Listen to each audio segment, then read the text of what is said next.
अशा विविध गोष्टींवर राज्यांना 106 मुद्दे दिले होते की ज्या मुद्द्यांवर राज्यांना काम करायचं होतं त्याचंही सादरीकरण करून महाराष्ट्राने त्या मुद्द्यांचं काय कंप्लायन्स केलं आहे हे आज वरिष्ठ अधिकाऱ्यांनी आमच्यासमोर मांडलं। विशेषतः मी आमच्या पोलीस विभागाचा अभिनंदन केलं की पोलीस विभागाने सातत्याने प्रयत्न करून महाराष्ट्रामध्ये माओवाद हा जवळपास संपुष्टात आणला आणि जवळपास आमच्या 244 पोलिसांनी हा माओवाद संपवण्याकरता शहीदी दिली।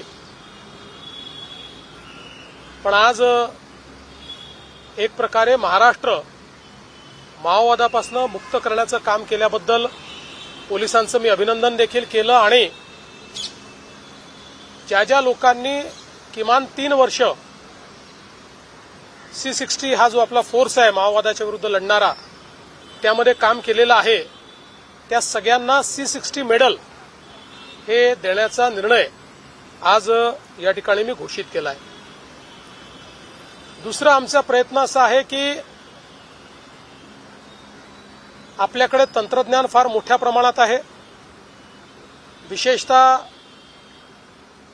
आर्टिफिशियल इंटेलिजन्सचा उपयोग करून आपण मोठ्या प्रमाणात काही टूल्स तयार केले आहेत की ज्याच्यामुळे एखाद्या गुन्ह्यामध्ये FIR पासनं तर चार्जशीट पर्यंत अनेक गोष्टींमध्ये आपण त्याचा उपयोग करू शकतो। आणि म्हणून मी एक टास्क आज पोलीस महासंचालक महोदयांना दिली आहे की पुढच्या 6 महिन्यात ही सगळी प्रोसेस डिजिटाइज झाली पाहिजे ज्यामध्ये एव्हिडन्स मॅनेजमेंट सिस्टीम ही ब्लॉकचेन मध्ये नेता आली पाहिजे। आणि आता जाऊया जो हजारों युवा मारे गए, नक्सलवाद को समाप्त करने का काम हमारी पुलिस ने किया है।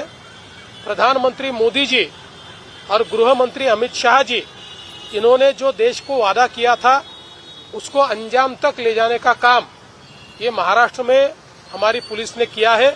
इसलिए मैंने हमारी पुलिस का अभिनंदन भी किया है और जिन जिन लोगों ने हमारे C60 फोर्स में 3 साल तक काम किया है ऐसे सभी को C60 मेडल देने का भी ऐलान मैंने किया है।